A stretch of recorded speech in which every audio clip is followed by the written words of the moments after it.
Hey everybody, I'm going to be reading out of Zero Day, chapter 36. I'm going to be reading the first part, so this will be considered part 1, chapter 36. Darrow stood outside Harper's recording studio, tapping his foot and glancing furtively up and down the empty hall. When the red light flicked off, he knocked and pushed the door open, not even waiting for an answer. "Hey," Harper said with a jolt. She pulled her earphones off. "You scared me." "Sorry." Darrow walked inside. The room was all of 4 feet by 4 feet, walls covered in thick black soundproofing foam. Harper sat in front of a small table that held a computer, a couple of speakers, and a notepad.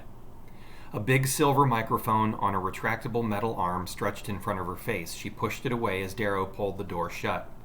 "What's up?" Harper said.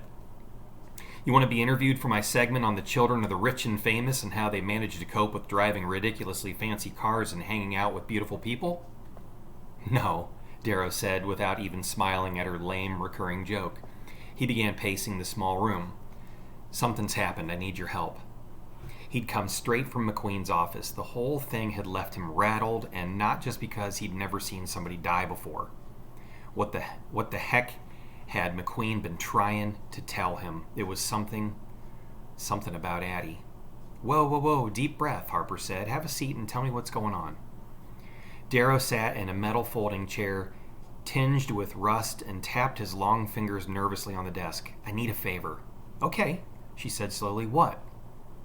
"You remember last year when you did that expose on the football team selection?"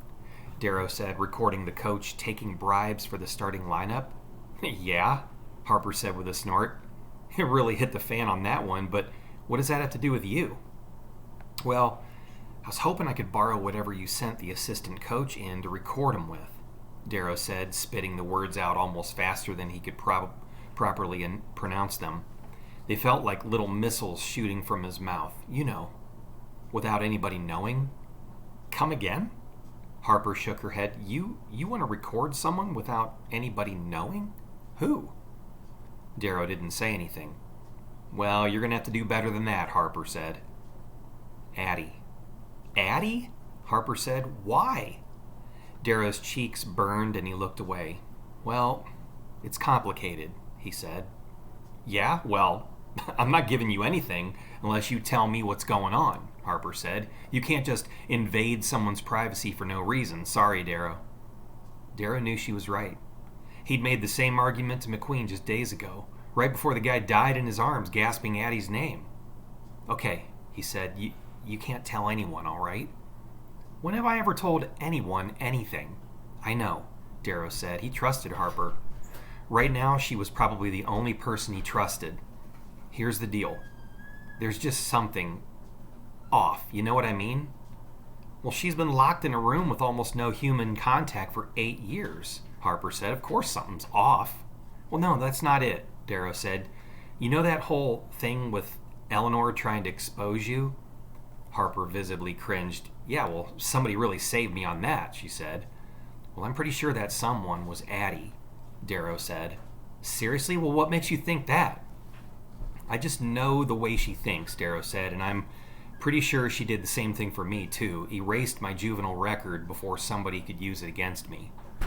"Okay, so she's some sort of high-tech vigilante. What's the big deal?" "Well, it makes no sense.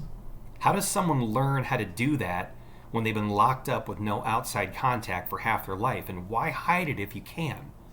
Darrow said in a rush. It felt good to talk to somebody about his fears, even if Harper was going to tell him that he was nuts. In fact, he kind of hoped that she would, and then maybe he could stop worrying about Addie and then get on with his life. "So, what? You think she has some kind of agenda? Someone on the outside is controlling her?" Darrow shook his head. "Hey, listen, all I know is I'm scared. If there is someone controlling her, she could still be in danger. Her whole family could be in danger." "Well, then you got to go to the Secret Service," Harper said. "Her father, her mother, somebody." "I can't," Darrow said. "They won't believe me." "Well, that's insane." "Oh, yeah? That guy that I told you about?" Darrow said. "The one who was going to use my juvenile record against me? He's the only person in the administration who wasn't buying Addie's story. He was trying to blackmail me so that I would spy on her. And then he emailed me this morning to say something had changed and he needed to see me. Except when I got to his office this morning, he died right in front of me. Harper's blue eyes were huge. How? Well, it seemed like a heart attack, but it's weird, right? I don't know. Have you thought about just talking to Addie? He shook his head. No, you don't get it. She's hiding something big, and she's scared, I can tell. This is the only way I can find out what it is. Harper sighed, opening a desk drawer and shuffling its contents around until she pulled out a small silver disc, no bigger than an M&M. I really hope you're wrong about this. She handed him the recording device, then grabbed a larger black rectangle with an antenna that looked like a walkie-talkie and gave him that. Now this is the receiver, she explained. Well, so how's it work? Darrow said. Like you think it would, Harper answered. You place the recorder close to your subject, as close as possible. I have to warn you, the sound quality isn't great. It's not like I'm operating on a big budget around here, so it's critical you place it properly. Okay, Darrow said, and then what? Well, you're going to need to be within a mile to pick up the transmission, Harper said, so plan accordingly.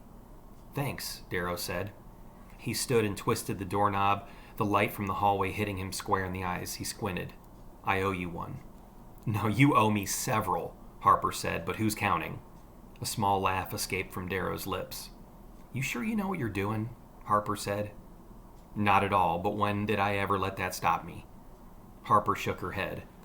Darrow closed the door, walked into the hall, and froze.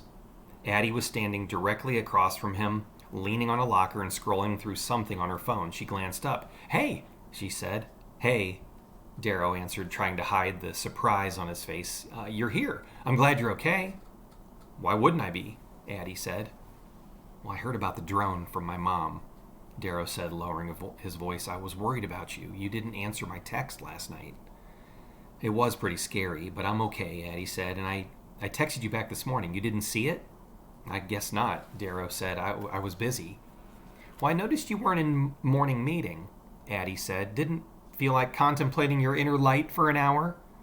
Overslept, Darrow said, beginning to feel uncomfortable. So what, you were busy or you were oversleeping? Addie said, or were you busy sleeping? Darrow gave what he hoped was a casual shrug. I was busy oversleeping. I gotta run. I don't want to be late for history. Right, Addie said, squinting at him. Well, guess you better hurry then. Yep, Darrow replied. Catch you later. Yeah, if you can, Addie said, a smile tucked into the corners of her mouth. All right, the next video will be part 2 of Chapter 36.